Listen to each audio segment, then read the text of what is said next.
हाँ भाई, सब पार्टिसिपेंट को मेरी आवाज़ आ रही है। अक्षिता, अक्षिता मेरी आवाज़ आ रही है।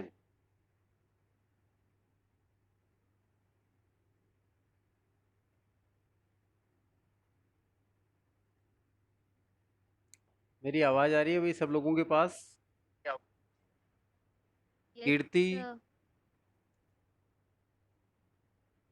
सर। ठीक है ठीक है। तो सब लोगों ने ज्वाइन क्यों नहीं किया अभी तक? रोज ग्रुप में मैसेज करना जरूरी थोड़ी है, तुम लोगों के पास टाइम टेबल है, दिया हुआ है कि भाई ज्वाइन करना है सबको, टाइम पे ज्वाइन करना है।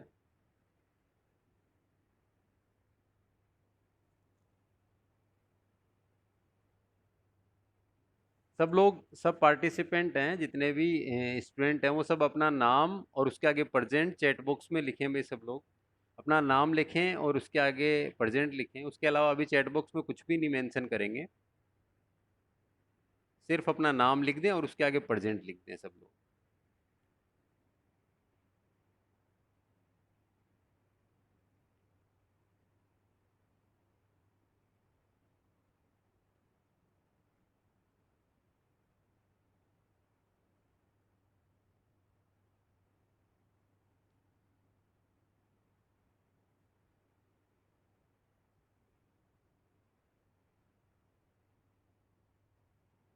सब लोग लिखिए फिर, वरना फिर बाद में कहेंगे कि सर मैं तो कुछ दिन प्रेजेंट था और मेरी अटेंडेंस नहीं है। तो जो जो लोग मेंशन करते हैं उनकी हमारे पास प्रॉपर रिकॉर्डिंग होती है कि भाई कितने लोग क्लास में कनेक्ट हुए, कौन कौन थे, उनकी सबकी प्रॉपर रिकॉर्डिंग होती है। फिर आप लोग कहेंगे कि भाई सर मैं तो उस दिन प्रेजेंट था या।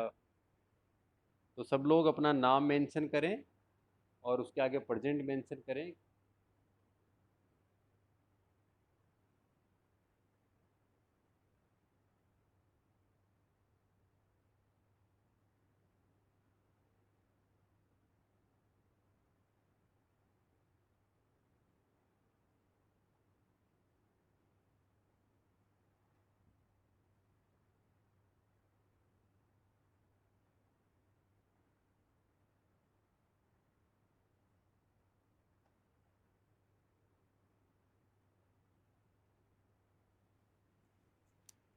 हाँ कर दिया भाई। तो आप आज पार्टिसिपेट कम ही कैसे ऐड हुए हो आज? रोशनी, रोशनी सोनी।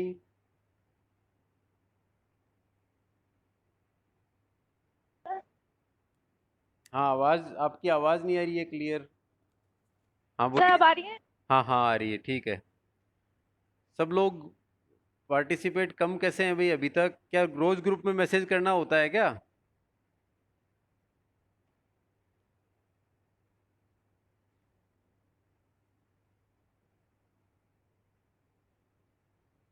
हाँ भाई, सबने मार्क कर दिया ना?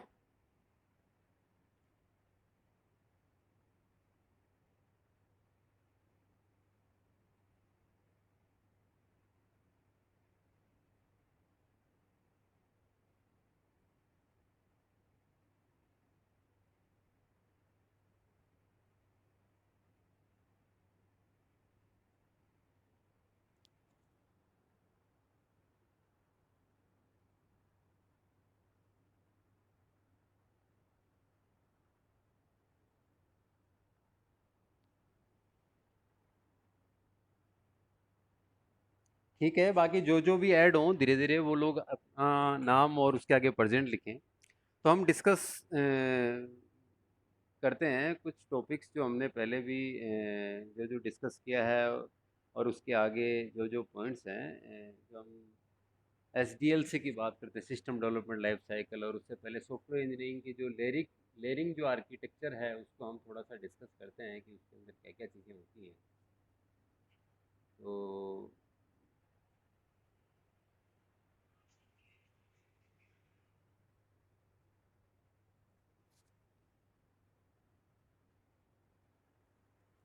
Hello, hello.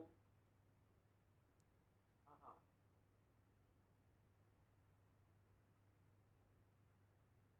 अभी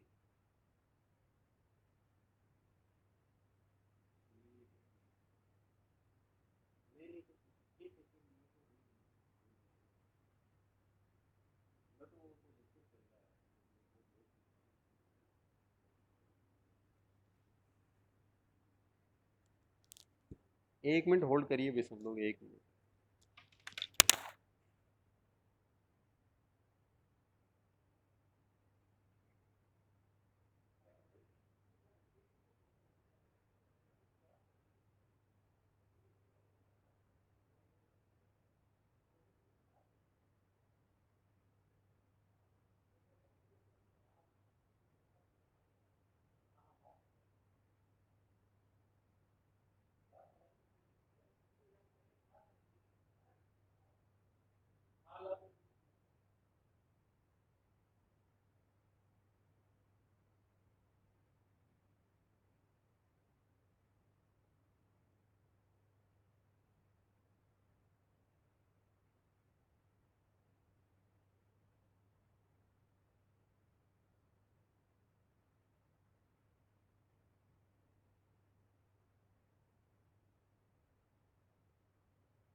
हाँ हेलो।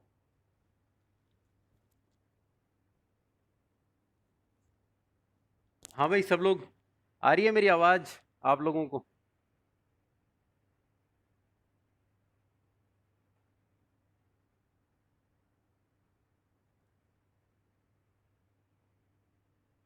ठीक है, देखिए ये जो आपको डायग्राम दिखाई दे रहा है, अक्षिता पारासर दिख रहा है ना, जो लेयरिंग आर्किटेक्चर जो है, ये डायग्राम आपको दिखाई दे रहा होगा, एक लेयरिंग आर्किटेक्चर। अक्षिता पारासर दिखाई दे रहा है? यस सर दिख रहा है। ठीक है, अब देखिए आप, जो लेयरिंग आर्किटेक्चर है उसके अंदर हम देख पा रहे हैं कि जैसे कि इसके अंदर सॉफ्टवेयर इंजीनियरिंग के अंदर जो लेयरिंग आर्किटेक्चर में मेनली 4 लेयर हैं। इसके अंदर जो पहली लेयर है सबसे ऊपर, उसको हम बोल रहे हैं टूल्स। कि जब भी हम कोई सॉफ्टवेयर इंजीनियरिंग में जैसे कोई काम करते हैं तो उसके अंदर हम उसको क्या करते हैं कि भाई किस किस पार्ट्स में या कैसे कैसे हम काम करेंगे। तो वैसे तो इसके अलग अलग फेजेस होते हैं जिनको हम आज डिस्कस करेंगे कि कौन कौन से फेज होंगे और ये काम किस तरीके से डिवाइड होगा। तो लेकिन जब हम लेयरिंग आर्किटेक्चर की बात करते हैं कि भाई जो लेयर्ड हैं, लेयर्ड में डिवाइड हैं, तो उसके लिए बेसिकली 4 लेयर होती है। एक होती है टूल्स, एक है मेथड, एक है प्रोसेस और एक होता है क्वालिटी। ठीक है। तो अगर हम टूल की बात करते हैं तो टूल के अंदर बेसिकली हम बात करते हैं कि हम जो सॉफ्टवेयर बनाएंगे तो उसके लिए कौन कौन से टूल्स काम में लेंगे, या सॉफ्टवेयर इंजीनियरिंग में कौन कौन से टूल्स अवेलेबल हैं। और इसके अंदर अगर हम बात करें कि भाई जैसे कि आप लोगों को अगर मान लो कोई प्रोग्राम करना है, सी का कोई प्रोग्राम करना है आप लोगों को, सी लैंग्वेज का कोई प्रोग्राम या कोड कोई आपको लिखना है, तो आप किस तरीके से लिखेंगे उस कोड को? तो आप जनरली कैसे करते हैं? सी का प्रोग्राम आपको लिखना है, write a program for the recursion, और राइट ए प्रोग्राम फॉर मतलब फेबोनेकी सीरीज एंड ये। तो आप लोग क्या करते हैं, जैसे कि जनरली आपने शायद कंपाइलर लिया होगा कोई सी का, टर्बो सी या इस तरीके का कंपाइलर लेके, और आपने फिर जो कोडिंग लिखी होगी और फिर उसको सबसे पहले उसको प्रोग्राम को लगा के फिर रन कराया होगा उस प्रोग्राम को, और फिर कंपाइल करा के फिर रन कराया होगा आप लोगों ने प्रोग्राम को। तो ये प्रोसेस होता है उसके अंदर कि हमने उसके लिए जो टूल यूज़ में लिया है वो क्या टूल हमने यूज़ में लिया है। ठीक है।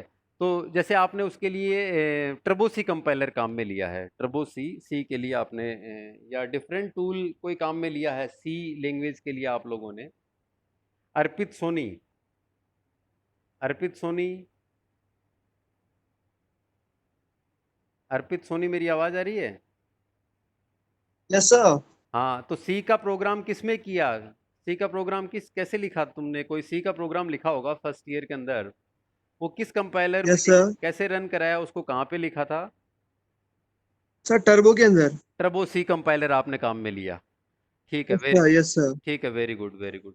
तो देखिए हम जो टूल्स की जो बात कर रहे हैं, वो जो टूल्स हैं वो जैसे हम बात करते हैं क्या टर्बो सी ही अकेला कंपाइलर है जिसके अंदर सी का प्रोग्राम रन हो सकता है, या फिर और भी काफ़ी सारे कंपाइलर हैं जिनमें सी का प्रोग्राम रन हो सकता है? या फिर कोई ऐसा टूल जो कि काफ़ी सारे काम एक साथ कर सकता है इस तरीके से। और तो सॉफ्टवेयर इंजीनियरिंग के अंदर बहुत सारी चीज़ें ऐसी हैं जिनके अंदर हम क्या कर सकते हैं, हम बेसिकली सारी चीज़ों को मतलब ऐसे इन्वायरमेंट हमारे पास होते हैं, ऐसे टूल्स हमारे पास होते हैं जिससे कि हम इजी बना सकते हैं चीज़ों को। तो जैसे मैं आपको बताऊं, विजुअल बेसिक या नहीं सॉरी विजुअल बेसिक जैसे है, या फिर सी है, जावा है, या फिर आप बात करें सी प्लस प्लस हो गई ये लैंग्वेज। तो इनके लिए जैसे हम कॉमन प्लेटफॉर्म भी काम में ले सकते हैं, काफ़ी सारे कॉमन प्लेटफॉर्म भी होते हैं। जैसे आपने नाम सुना visual studio code. Visual studio code visual studio code के अंदर हम जैसे कि अलग अलग तरीके की जो लैंग्वेजेस हैं उनको हम कंपाइल करा सकते हैं। उनको हम काफ़ी सारी लैंग्वेजेस हैं, उनको उसके लिए हम यूज में ले सकते हैं। जैसे हम उसके अंदर सी का प्रोग्राम भी रन कराए थे, सी प्लस प्लस का भी कराए थे हैं, ठीक है। और उसके अलावा भी काफ़ी सारी लैंग्वेजेस जैसे कि पाइथन का भी कराए थे हैं। वरना पाइथन के लिए जुपिटर और इनकी ज़रूरत होती है। तो हम एक कॉमन टूल हम काम में ले सकते हैं इन चीज़ों के लिए। तो वो एक लेयर होती है टूल की, कि कौन से टूल हम काम में लेंगे। जैसे कि आप लोगों ने अगर सुना हो, जो डेवलपमेंट टीम होती है, सॉफ्टवेयर डेवलपर होते हैं, अगर आप उनके जैसे कि आपने कुछ कंपनीज की प्रोफाइल और इनमें देखा होगा कि डेवलपर की जो प्रोफाइल होती है उसके अंदर हम अगर बात करें तो ये डेवलपर को क्या कोडिंग, एक एक कोडिंग अपने हाथ से लिखते हैं डेवलपर, क्या एक एक कोडिंग ये खुद करते हैं, या फिर क्या मेथड होता है इनके लिए। तो क्या आपको इसके बारे में आइडिया है कि भाई किस तरीके से कोडिंग करते हैं, कैसे कोडिंग करते हैं, या फिर कोडिंग पहले से ही कहीं मिल जाती है या जिस भी प्लेटफॉर्म से रिलेवेंट, या उसमें कुछ मॉडिफिकेशन करते हैं, उसमें कुछ चेंजेस करते हैं। तो मैं आपको बताऊं, ऐसे बहुत से टूल हैं जिनके अंदर हम क्या करते हैं कि जैसे डेवलपर होता है उसको पता रहता है कि कहाँ कहाँ कोडिंग अवेलेबल है, और ये सारी चीज़ें तो 5 मिनट में प्रोग्राम बना देते हैं, काफ़ी सारे प्रोग्राम, क्योंकि सारे प्रोग्राम अवेलेबल रहते हैं इसके अंदर हमारे पास है। जैसे बहुत से टूल, जैसे गिट हब है, GitHub, GitHub, GITHUB, GitHub. GitHub एक ऐसा होस्टिंग टूल है जिसके अंदर जैसे हम बात करें तो उसके अंदर काफ़ी सारी चीज़ें अवेलेबल हैं। तो हम क्या करते हैं, काफ़ी सारे कोड्स अवेलेबल हैं। तो डेवलपर कभी भी हर एक लाइन को अपने हाथ से नहीं लिखता है कि आप डेवलपर ही लिखेगा कि ये print F, scan F, this this this this, ये सब कुछ लिखने की जरूरत नहीं होती है उसको भाई। तो जनरली क्या होता है, वो पूरे कोडिंग जितनी भी होती है उसको वो क्या करता है कि तो इन साइट्स के ऊपर अवेलेबल होती हैं, और उनके अंदर इजीली वो जो इंटरफेस होता है वो मिल जाता है। तो उसको ले लेते हैं, फिर उसमें जो अपडेशन करना हो आपको अपनी रिक्वायरमेंट के हिसाब से वो हम कर देते हैं उसके अंदर अपडेशन। तो ये प्रोसेस होता है जनरली। तो ये सब इसके अंदर, जैसे कि टूल्स जो हम बात कर रहे हैं, टूल्स के अंदर आता है सारा का सारा, ठीक है। इस तरीके से डेवलपमेंट जो होता है वो है। जैसे हम बात करते हैं एक जो दूसरी लेयर है उसकी बात करते हैं, जैसे हम मेथड्स की बात करते हैं, मेथड्स। तो मेथड्स के अंदर आप लोगों के कि भाई जैसे हम सॉफ्टवेयर इंजीनियरिंग के अंदर जो जो टूल्स काम में लेंगे, उसके बाद में उन टूल्स के लिए कौन से मेथड्स काम में लेंगे, क्या क्या मेथड हैं, क्या क्या अप्रोच हैं हम जिनको हम काम में लेंगे, कि कौन कौन सी एल्गोरिथम्स हैं जिनको हम काम में लेंगे। आपके एक सब्जेक्ट है अभी, DSA data structure and algorithm, ये है ना सब्जेक्ट, ये आप लोगों के अभी, आप लोगों के सब्जेक्ट DSA है ना इस बार थर्ड सेमेस्टर के अंदर, डेटा स्ट्रक्चर एंड एल्गोरिथम। उसके अंदर आपकी कोई क्लास हुई है अभी DSA की? हम्म, हेतुल हेतुल हेतुल भाटिया, DSA की कोई क्लास हुई है अभी तक?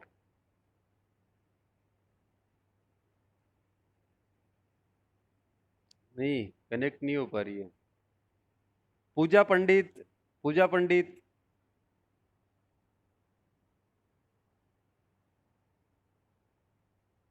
क्या DSA की कोई क्लास हुई है अभी तक, डेटा स्ट्रक्चर आपने?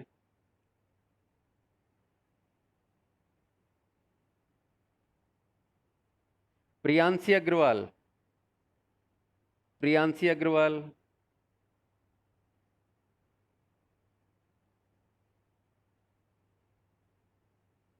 ठीक है। देखो, जिससे भी हम जैसे जिसका किसी का नाम ले तो आप लोग वो अपना माइक है वो अनम्यूट करके जवाब दे सकता है, ठीक है, कोई दिक्कत नहीं है। चैट बॉक्स में भी लिख सकते हैं, कोई दिक्कत नहीं है। मैं इसलिए पूछता रहता हूँ आप लोगों से, आपका स्पेसिफिक नाम लेके इसलिए पूछता रहता हूँ ताकि एक तो आप लोग ऐसा नहीं है कि फ़ोन को कहीं रख दें और ठीक आपको पता ही नहीं है कि क्या पढ़ रहे हैं, किस सब्जेक्ट का लेक्चर चल रहा है, बस आपने लॉगिन हो गए और हो गई अटेंडेंस। और दूसरी चीज़, क्या आपको उसके बारे में थोड़ा बहुत आइडिया है, इसलिए पूछता हूँ, है ना। तो देखिए, जो मैं बात कर रहा था, मेथड्स की बात जो कर रहा था, वो इसलिए कर रहा था क्योंकि मेथड जो होते हैं, कौन कौन सी अप्रोच होती है, तो इसमें क्या है कि कौन सी एल्गोरिथम हम काम में लेंगे, ये एक इम्पोर्टेंट फैक्टर होता है। कि किस एल्गोरिथम को हम यूज़ में लेंगे और कौन सी हम डेटा स्ट्रक्चर हम यूज़ में लेंगे और किस तरीके से हम इसको काम करेंगे। तो हर टूल्स के अंदर जितने टूल्स होते हैं ना, वो टूल्स के अंदर अलग सारे मेथड होते हैं हर चीज़ की अप्रोच के लिए। देखिए, एल्गोरिथम क्या होती है, जो एल्गोरिथम एक पर्टिकुलर सेट ऑफ इंस्ट्रक्शंस होते हैं, finite set of instructions to execute a particular task. तो उसके अंदर ये होता है, जैसे कि आपको अपने घर से लेके कॉलेज आना है, अपने घर से कॉलेज आना है, तो उसकी एल्गोरिथम आप कैसे लिखेंगे, उसका क्या मेथड है, कौन सी एल्गोरिथम काम में लेंगे, तो उसका मेथड क्या है। जैसे कि आप लोग मान लीजिए कोई भीलवाड़ा रेलवे स्टेशन पे रहता है, तो उसको ये बताएगा पहले कि फर्स्ट स्टेप नंबर वन, अपने घर से बाहर निकले, स्टेप नंबर वन, यानी कि अपने घर से बाहर निकलें, उसके बाद में राइट साइड में 25 मीटर चलें, step number two. Step number three, फिर अपने लेफ्ट साइड में 40 मीटर चलें, स्टेप नंबर फोर, फिर मतलब अपने फिर लेफ्ट साइड के अंदर आप 1 किलोमीटर चलें, फिर step number five, this, and इस तरीके से, मतलब आपको इस स्टेप्स में डिवाइड करना होगा। मतलब step one this, step two this, step three this, step four this. तो ये आप सारा का सारा आपने ये सारी स्टेप्स जो हैं, आपने सारी स्टेप्स बता दी। तो ये जो एल्गोरिथम है, एल्गोरिथम ये फाइनाइट नंबर ऑफ स्टेप्स। तो आप इस सारी स्टेप्स हैं, ये सारे के सारी आप बता देंगे कि ये स्टेप्स हैं। उन स्टेप्स को कोडिंग में लिखना प्रोग्राम है। मतलब एल्गोरिथम है वो स्टेप्स डिफाइन करना, और प्रोग्राम क्या है, प्रोग्राम है उन स्टेप्स की कोडिंग, उन स्टेप्स को फॉलो करना। कोई लैंग्वेज में लिखना, सी में लिखा आपने, C++ में लिखा, जावा में लिखा, वो सारी है कोडिंग। तो ये सारे जो हैं वो मेथड्स होते हैं। ये मेथड काम में लिया आपने, ये मेथड स्टैक का मेथड काम आपने, ये स्टैक डेटा स्ट्रक्चर काम में लिए है, उसमें आपने ये मेथड लगाया। पॉप करने का, पॉप पुश करने का, जैसे कि पुश का मतलब होता है कोई चीज़ को डेटा स्ट्रक्चर के अंदर डालना, स्टैक के अंदर डालना। ठीक है। स्टैक और क्यू मैंने आपको एक दिन पहले समझाया था, स्टैक क्या होता है और क्यू क्या होता है। स्टैक और क्यू के अंदर डिफरेंस भी बताया था। क्यू का मतलब होता है एक लाइन जिसके अंदर, जैसे if you are depositing the fee, और if you are depositing the money in the bank, और जैसे आप कुछ पैसा जमा करा रहे हैं या फिर कोई लाइन में लगे हुए हैं, तो वो होता है क्यू। तो क्यू के अंदर होता है first in first out. First in first out मतलब सबसे आगे जो खड़ा है वो सबसे पहले बाहर निकलेगा, फर्स्ट इन फर्स्ट आउट। ठीक है। लेकिन हम बात करते हैं अगर स्टैक की।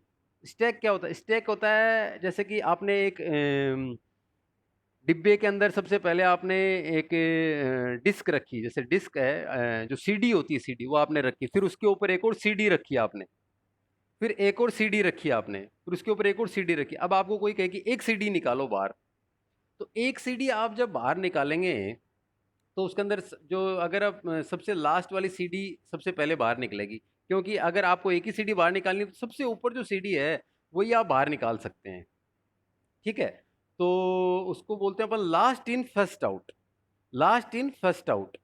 तो ये एक स्टैक डेटा स्ट्रक्चर है, लास्ट इन फर्स्ट आउट। फिर आपको अगर मान लो दूसरी सीडी बाहर निकालनी है, तो फिर जैसे ये है, ये देखिए आप एक बार, ये डायग्राम जो है ये देखिए आप, इस डायग्राम के अंदर ये चार चीजें बताई हुई, टूल्स, मेथड, प्रोसेस मॉडल और ये क्वालिटी फोकस। तो ये मान लीजिए एक डिस्क है। अब आपको इसमें से ये, जैसे सबसे पहले कोई डिस्क है, जैसे एक पैग बोलते हैं, PAG पैग। पैग होता है एक जैसे लंबा सा जो एक जो आप रखते हैं डिस्क रखने के लिए, टूल जो होता है, उसके अंदर अपन क्या करते हैं, सबसे पहले एक सीडी डाल दिया आपने, फिर दूसरी सीडी डाल दी, जैसे सीडी 1 डाली आपने, सबसे पहले एक एक करके सीडी डालनी है। तो आपने ये डाला क्वालिटी फोकस, फिर आपने डाला प्रोसेस मॉडल, फिर आपने ये डाली, फिर ये डाली। तो सबसे पहले, अब आपने सबसे पहले ये डाली क्वालिटी फोकस, लेकिन सबसे पहले निकलेगी कौन सी सीडी, प्रिया जांगीड़, प्रिया जांगेड़, इनमें से जैसे सीडी है ये डाली हुई है, तो इनमें से सबसे पहले अगर मैं कहूँ कि सबसे पहले सीडी उठानी है, जैसे 4 सीडी है मानो आप, तो सबसे पहले सीडी कौन सी निकलेगी इनमें से? टूल्स वाली निकलेगी। ठीक है, वेरी गुड वेरी गुड। तो देखिए आप, ये जो सबसे पहले यही हम पिकअप कर पाएंगे, क्योंकि अगर हमको ये वाली सीडी उठानी तो उसके पहले ये सीडी निकालनी पड़ेगी, ये सीडी उठानी उससे पहले ये दोनों सीडी निकलनी पड़ेंगी। अगर ये सीडी फोर्थ वाली सीडी निकालनी है क्वालिटी फोकस की तीनों, तो ये एक अप्रोच है, इसको हम बोलते हैं स्टैक। स्टैक तो ये अलग अलग डेटा स्ट्रक्चर होती हैं, तो वो आप लोग डेटा स्ट्रक्चर के अंदर पढ़ेंगे। तो ये जो हम बात डिस्कशन कर रहे थे वो मेथड्स का डिस्कस कर रहे थे कि सबसे पहले तो कौन कौन से टूल्स होते हैं, जैसे विजुअल बेसिक हो गया, विजुअल स्टूडियो हो गया, उसके अंदर विजुअल स्टूडियो कोड हो गया, उसके अंदर काफ़ी सारे टूल्स हम काम में ले सकते हैं। जैसे और टूल भी जैसे गिट हब हो गया, गिट हब के अंदर काफ़ी सारी कोडिंग होती है, वो हम काम में ले सकते हैं। तो सॉफ्टवेयर इंजीनियरिंग के अंदर बहुत सारे टूल्स होते हैं जो हम काम में ले सकते हैं। क्यों काम में लेते हैं? ताकि हमारी जो हम काम करना चाह रहे हैं वो एक एक यानी कि इजी एक्सेस हो, जल्द से जल्दी काम कर पाएँ, जिसके अंदर एरर कम से कम हो, और ये सब चीज़ें। ठीक है, अब हम बात करते हैं प्रोसेस मॉडल की। तो प्रोसेस मॉडल के अंदर जनरली हम बात करते हैं कि किस प्रोसेस मॉडल को अपनाया जाएगा, मतलब प्रोसेस के अंदर क्या क्या होगा, उसमें हम क्या क्या काम करेंगे, जो काम हमें करना है। जैसे हमको एक सॉफ्टवेयर बनाना है, उसमें तो उसमें क्या क्या काम होगा। आप लोग सब क्या क्या अपने काम होगा आप लोग माइक है ना वो अपने सब लोग माइक है ना वो अपने सब लोग सब लोग अपने माइक को अभी सब लोग अपने म्यूट माइक रखिए। को अपनी अ, तो जैसे हम बात करते हैं प्रोसेस मॉडल की, तो प्रोसेस मॉडल के अंदर जनरली दो तरीके की एक्टिविटी होती हैं। एक तो जो फ्रेमवर्क एक्टिविटी होती हैं, और एक दूसरी उसके अंदर होती है, वो होती है अम्ब्रेला एक्टिविटी। तो प्रोसेस मॉडल जो है वो हम अभी डिस्कस करेंगे। तो उसके अंदर एनालिसिस, डिज़ाइन, कोडिंग, टेस्टिंग और मेंटेनेंस, ये जितने फेज हैं वो सारे होंगे। फिर अगर हम बात करते हैं अम्ब्रेला, अम्ब्रेला मतलब होता है जैसे जो छाता होता है, उसके अंदर क्या क्या चीज़ें, मतलब ये काम हम करेंगे, इसमें कितना रिस्क होगा, इसकी ये इसका कैसे मैनेजमेंट होगा, कैसे रिसोर्सेज प्रोवाइड होंगे, किस तरीके से काम होंगे, ये सारे। तो वो अम्ब्रेला एक्टिविटी, दो तरीके की एक्टिविटी होंगी, वो दोनों हम अभी डिस्कस करेंगे। तो ये प्रोसेस मॉडल होता है। लास्ट होता है क्वालिटी फोकस। क्वालिटी फोकस का मतलब है हमारा जो मेन एम है वो है क्वालिटी को फाइंड आउट करना। तो हमें क्या है कि उस क्वालिटी के ऊपर कि भाई हम सबसे पहले ये काम निकालेंगे, ये काम करेंगे, और उसकी क्वालिटी बेस्ट हो। तो ये चीज़ हमारा जो मेन कंसर्न है वो ये रहेगा। तो लेयरिंग आर्किटेक्चर के अंदर बेसिकली ये चार चीज़ें होती हैं: टूल्स, मेथड्स, प्रोसेस मॉडल और क्वालिटी फोकस। ठीक है, अब हम बात करते हैं जैसे कि प्रोसेस मॉडल की। देखिए जो प्रोसेस मॉडल होता है उसके अंदर जैसे दो दो तरीके की मेन चीज़ें होती है। जैसे प्रोसेस मॉडल जो है उसके अंदर जो प्रोसेस फ्रेमवर्क की हम बात कर रहे हैं, उसके अंदर दो चीज़ें होती है। देखिए इसके अंदर होता है, एक तो होता है फ्रेमवर्क की एक्टिविटीज़, फ्रेमवर्क एक्टिविटीज़ कौन कौन सी होंगी, और एक होता है अम्ब्रेला एक्टिविटीज़। तो दो तरीके की एक्टिविटी उसके अंदर होती हैं, एक तो होता है फ्रेमवर्क एक्टिविटीज़ और एक होती है अम्ब्रेला एक्टिविटीज़। तो फ्रेमवर्क एक्टिविटीज़ कौन कौन सी होती हैं वो हम डिस्कस करेंगे। जैसे वही बात मैं आपको बता रहा, तो इसके अंदर कौन कौन सी फेजेस, जैसे एनालाइज करना, प्लान किया, एनालिसिस किया, फिर डिज़ाइन किया, फिर कोडिंग किया, फिर टेस्टिंग किया, फिर मेंटेनेंस किया, इंस्टॉल किया, मेंटेनेंस किया, और ये सारे जितने फेजेस हैं इनको फेज बोलते हैं, अलग अलग, फेज 1, फेज 2, फेज 3, ऐसे अलग अलग फेजेस होते हैं। तो ये सारे के सारे काम हम उस तरीके से करते रहते हैं। ठीक है, तो ये फ्रेमवर्क एक्टिविटीज़ हो गया। फिर उसके बाद हम बात करते हैं जैसे कि अम्ब्रेला एक्टिविटी। तो अम्ब्रेला एक्टिविटीज़ में भी काफ़ी सारी एक्टिविटीज़ आती हैं कि भाई उसकी क्वालिटी कैसी होनी चाहिए, उसके अंदर क्या उसके टेक्निकल जो रिव्यू है, भाई टेक्निकली कितना साउंड है वो, उसका कितना रिस्क है, रिस्क कितना है, क्या हम रिस्क को मैनेज कर सकते हैं, उसके अंदर कितनी रिलायबिलिटी है, कितने मेजरमेंट्स हैं, वो सब चीज़ें आती हैं। तो प्रोसेस जो है, जो हम बात कर रहे थे जैसे प्रोसेस लेयर की, उसके अंदर दो चीज़ें आती हैं: फ्रेमवर्क एक्टिविटीज़ और अम्ब्रेला एक्टिविटीज़। तो फ्रेमवर्क के अंदर इसने जो चीज़ें डिस्कस की हैं, फ्रेमवर्क एक्टिविटीज़ कौन कौन सी होती हैं वो तो हमने जैसे अभी डिस्कस की, और भी देखेंगे। तो उसके अंदर क्या होता है: वर्क टास्क, वर्क प्रोडक्शन, मतलब क्या हम टास्क कर रहे हैं, जो हम प्रोडक्ट कर रहे हैं उसके लिए किस तरीके से काम करेंगे हम। माइलस्टोन और डिलीवरेबल, मतलब हमारे क्या क्या माइलस्टोन्स हैं, हमें क्या क्या चीज़ें हैं, और इसके अंदर क्या क्या चीज़ें हमें देखनी चाहिए, क्या क्या हमें करना चाहिए। ठीक है, वो सब इसके अंदर हम देखेंगे। और उसके बाद में हम बात करते हैं quality assurance checkups, check points जो हम बनाएंगे कि भाई हमको बार बार ये भी देखना पड़ेगा कि हमारी क्वालिटी है वो प्रॉपर मिल रही है नहीं मिल रही है, या हम सिर्फ काम ही करते जा रहे हैं। तो उसके लिए भी एश्योरेंस हमें लेनी होगी कि भाई हम क्वालिटी एश्योर हैं या नहीं है। ठीक है। और जो दूसरा चीज़ है वो प्रोसेस जो फ्रेमवर्क है उसके अंदर फ्रेमवर्क एक्टिविटीज़ के अलावा दूसरा है अम्ब्रेला एक्टिविटीज़। ठीक है, तो ये दोनों चीज़ें हैं। जैसे अब हम बात करते हैं कि फ्रेमवर्क एक्टिविटी की। फ्रेमवर्क एक्टिविटी के अंदर क्या क्या चीज़ें आती हैं, तो फ्रेमवर्क एक्टिविटी के जो हम बात कर रहे हैं, जो मॉडल्स वगैरह सारे पढ़ेंगे वो सारी फ्रेमवर्क एक्टिविटी के अंदर आती हैं। तो फ्रेमवर्क एक्टिविटी जो हैं उसके अंदर क्या क्या चीज़ें आती हैं, इन चीज़ों को हम बार बार देखिए भाई, पूरी सॉफ्टवेयर इंजीनियरिंग में ये एक्टिविटी हम पढ़ते रहेंगे, यही सारे नाम हम पढ़ते रहेंगे। तो ये सारे नाम हमें याद होने चाहिए। सारे नाम मतलब इसमें जो मेन मेन चीज़ें हैं वो 4 नाम मैं आपको बता रहा हूँ, ये 4 नाम आपको जब भी पूछूँ मैं वो याद होने चाहिए। उन 4 नामों में क्या है देखिए भाई, एनालिसिस, डिज़ाइन, कोडिंग और टेस्टिंग, ये 4 नाम आपको याद होने चाहिए। एक बार फिर से रिपीट कर रहा हूँ, एनालिसिस, डिज़ाइन, कोडिंग, टेस्टिंग, ये 4 नाम एकदम आपके दिमाग में और आपको रटे हुए होने चाहिए। सॉफ्टवेयर इंजीनियरिंग के अंदर ये 4 नाम बहुत ही इंपॉर्टेंट है। राहुल तोमर, राहुल तोमर सुन पा रहे हैं मेरी बात को?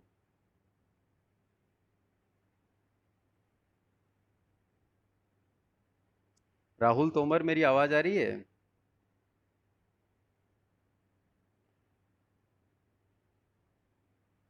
ठीक है, आ रही है आवाज़, बहुत अच्छी बात है, बहुत अच्छी बात है।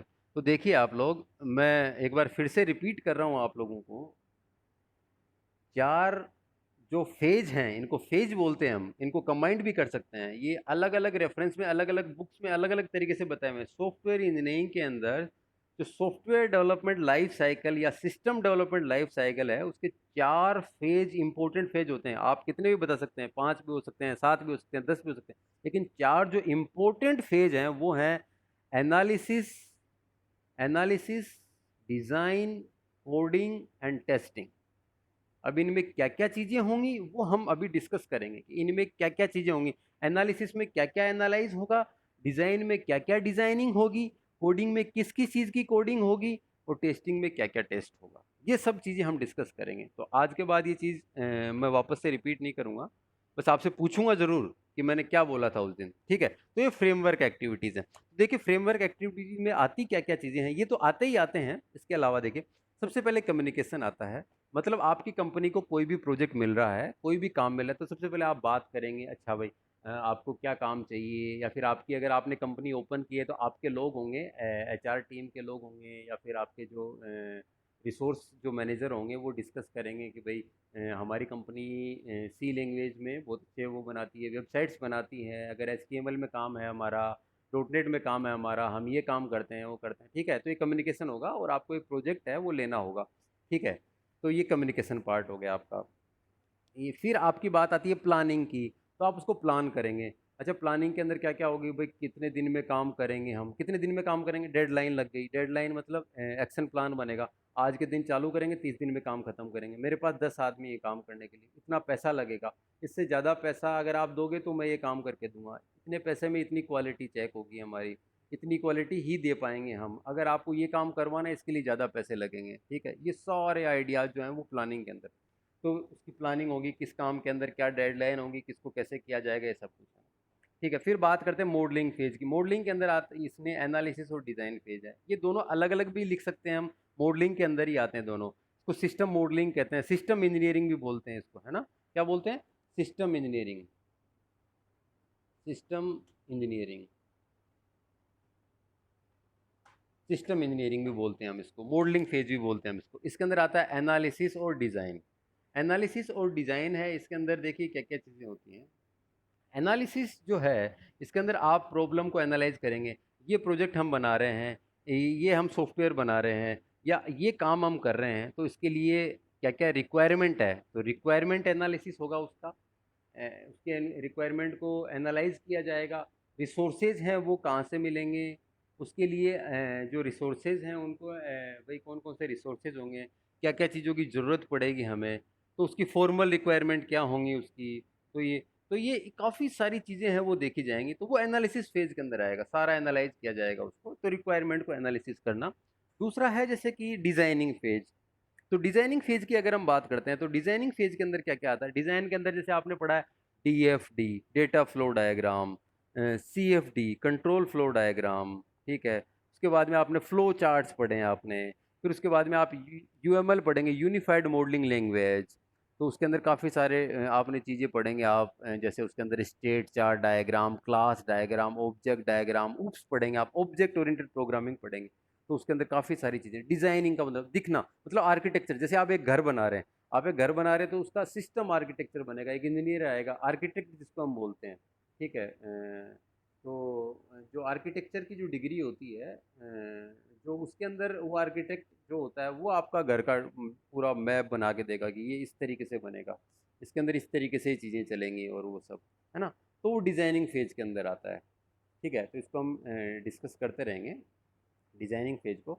तो डिज़ाइनिंग फेज जो है उसके अंदर बेसिकली जो डायग्राम्स हैं और उसके डिज़ाइनिंग है, हर मॉडल की डिज़ाइनिंग है, ओवरऑल मॉडल की डिज़ाइनिंग है। मॉडल का मतलब मेरा हो गया कि अलग अलग तरीके के जो पार्ट्स हैं जिनमें हमने डिवाइड किया किसी काम को, उसके मॉडल्स की हम बात कर रहे हैं।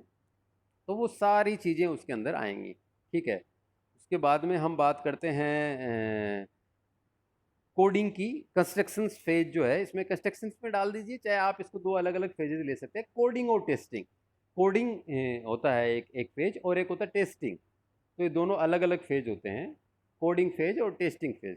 तो कोडिंग फेज के अंदर क्या आता है, जो आपने काम सोचा कि ये रिक्वायरमेंट है, सारी रिक्वायरमेंट आपने एनालाइज कर ली, उसके बाद में आपने उसकी डिज़ाइनिंग कर ली कि भाई ये डिज़ाइनिंग हो गई है इस काम की, ये ऐसे होगा ये काम, इसमें ये चीज़ें बनेंगी। अब आपने कहा अब इसकी कोडिंग करो। कोडिंग करो, जैसे आपने मैंने बताया कि एक एल्गोरिथम है, जैसे आपने स्टैक की एक एल्गोरिथम, अब स्टैक में क्या क्या होगा इस तरीके से होगा।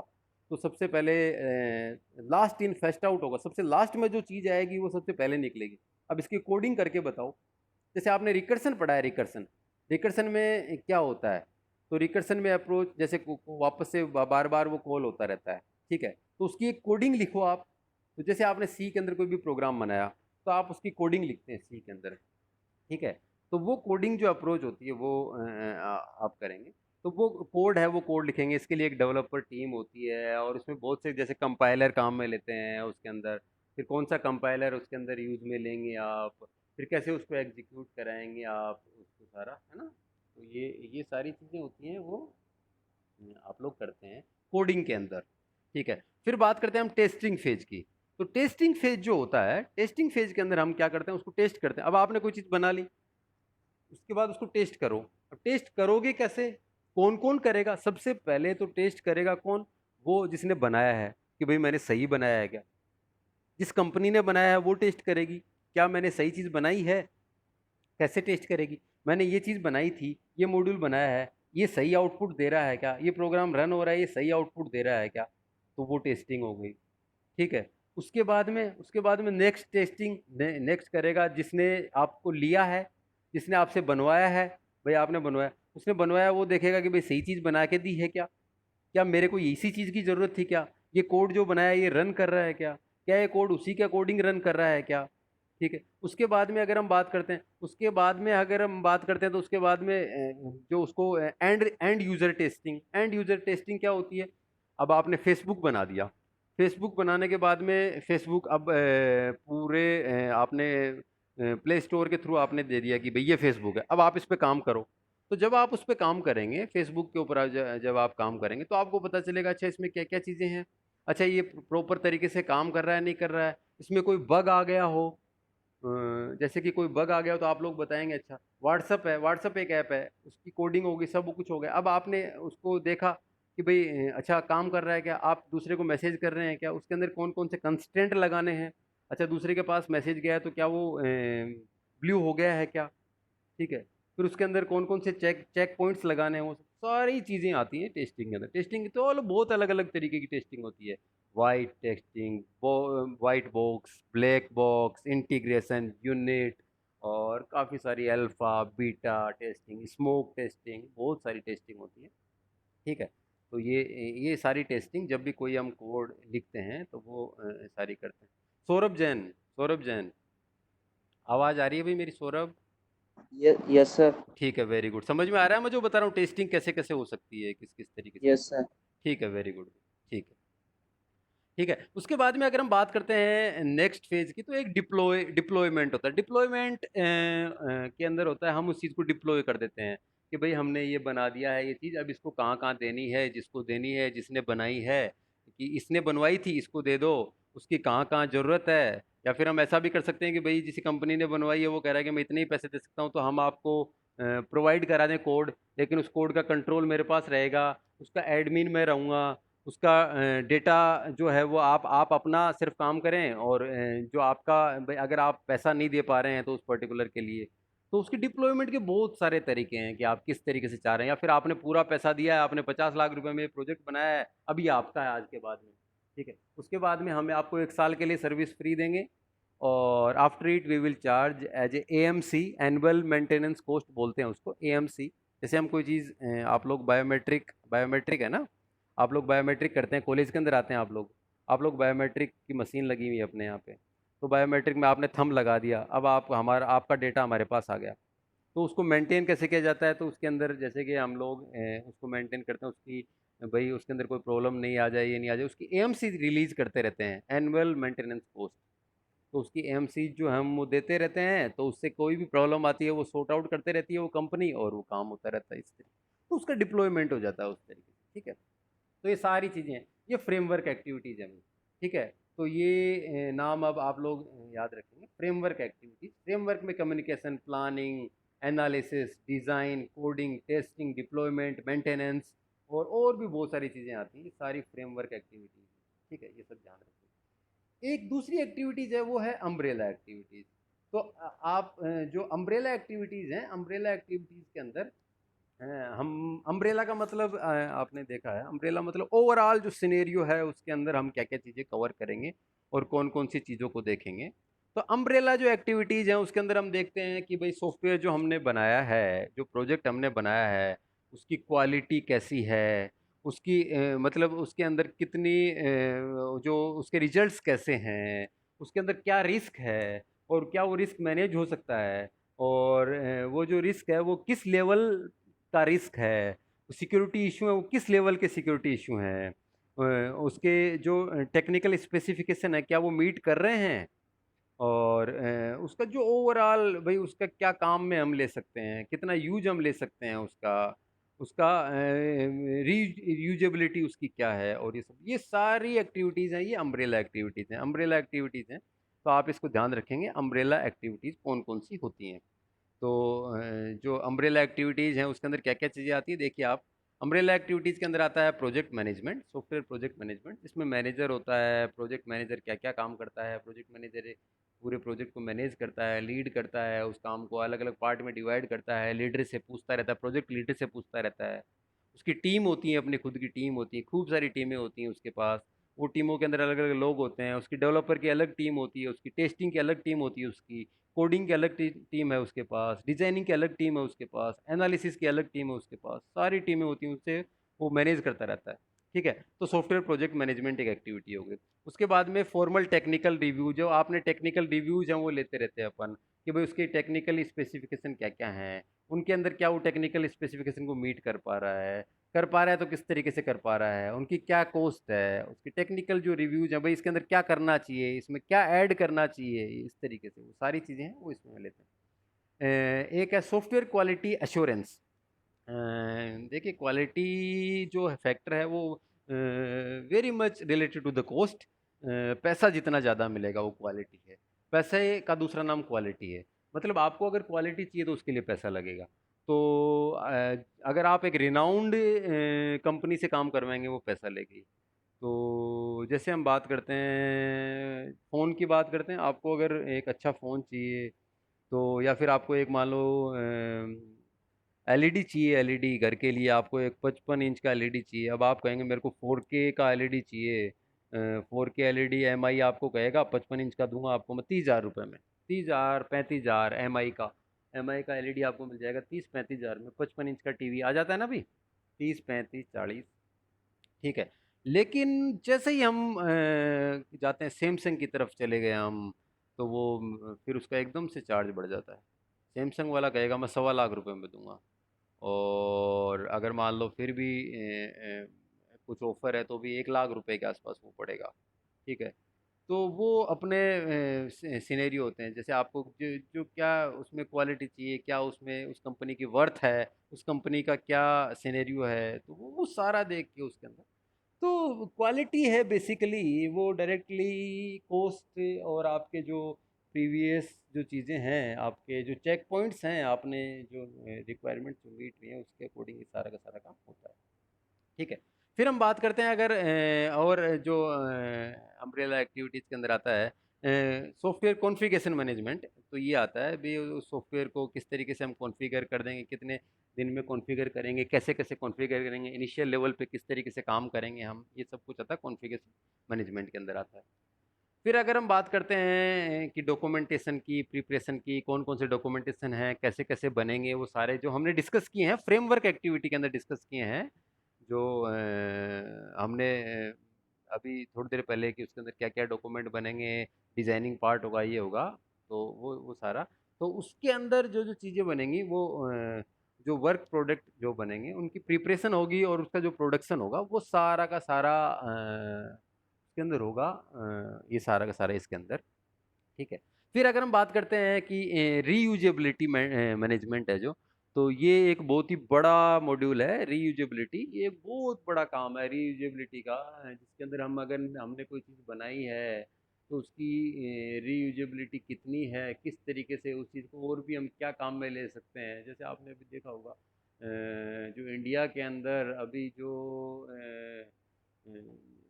ये जो गडकरी जी के पास डिपार्टमेंट है, उसके अंदर जो एनएचआई जो है वो एक रोड बना रही है प्लास्टिक बैग्स और इनसे, तो उसकी वर्थ है वो, आप ये माने उसकी जो रोड बनती है हमारी डामर से और इन बाकी मटेरियल से, उससे वो कह रहे हैं कि मतलब ज़्यादा अच्छी मतलब उससे 2-3 साल और भी एक्स्ट्रा चल सकती है, मतलब 7-8 साल तक वो रिलायबल है।